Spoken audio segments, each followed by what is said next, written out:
Ayan guys, buongiorno guys.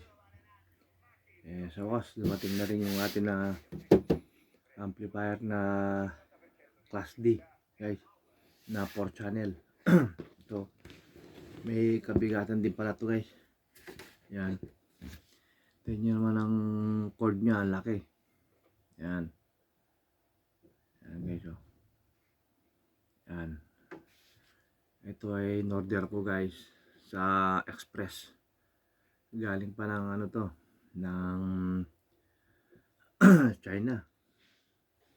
Yan guys, pero may kabigatan siya guys. Nasa 15 kilos pa rin siya. Ayan. Yan o. Ito guys, yan. Na 4 channel na Class D amplifier. Yan. Ayan guys. Ang watts pala nito guys, ayan o, 1,650 kada channel ang pinaka watts nya. Yun na guys, ang lapad. Yan.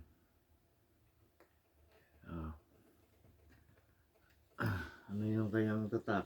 Ay ba, yung tatak nya guys, at acoustic ang kanyang tatak guys. Antayin pa natin yung isa guys. Meron pa akong isang in order na amplifier, tsaka ako nagpapakita sa inyo ang laman nito guys, ang laman ng loob.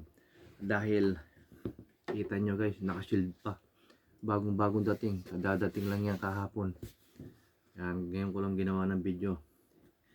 Ito pala guys yung Class D na 4 channel na amplifier. Tignan nyo naman guys, ang laki guys. Sukatin natin kung gaano kalaki guys. Yan, 17.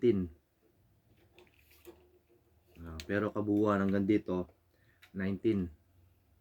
Yan o, ganyan siya kalakas dahil.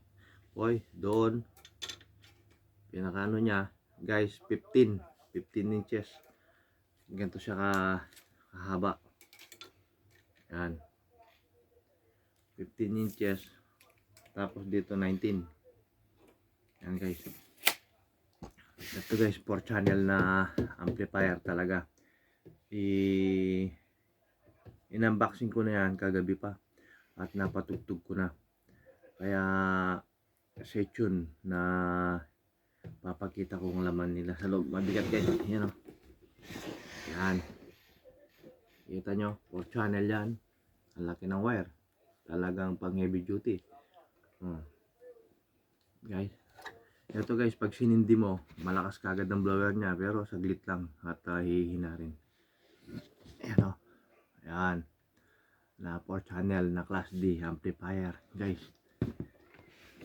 Kapag meron kang ganito guys, sa talambuhay mo, para ka rin naman na ano guys, na sinuwerte, na natupad ang pangarap mo, na makabili ka ng Class D dito sa Italia guys, sa Italy. Ayan. Antayin ko pa lang yung isa guys, na isa rin na yung parang ano, yung kay Broadway na amplifier guys, na maximum niya 17,000. Ayan, antayin ko. Pero yun guys, 4 channel lang kinukuha ko. Para sa 4 channel guys, pwede tayo mag 2 ohms ng speaker. Pwede natin nalagyan ng amplifier, ng speaker, kahit 8 pirasong subwoofer. 8 siguro hanggang 10, kayang-kaya niya. Yung Class D na amplifier na maximum 17,000 na amplifier. Ito guys, ang isa nito 1,650. Ang isang channel kayang bitbitin ng 2,000. Yan, yakang-yaka niya. Ito. Kasi ang 2 ohms niya, nasa ano pa rin ng 2 ohms niya guys. Nasa 3,600 watts pa rin ng 2 ohms nito. Ayan, 2 ohms niya, kayang-kaya. Kayang bumit-bit siguro to ng ano din guys, ng kung 8-8, kaya dalawa.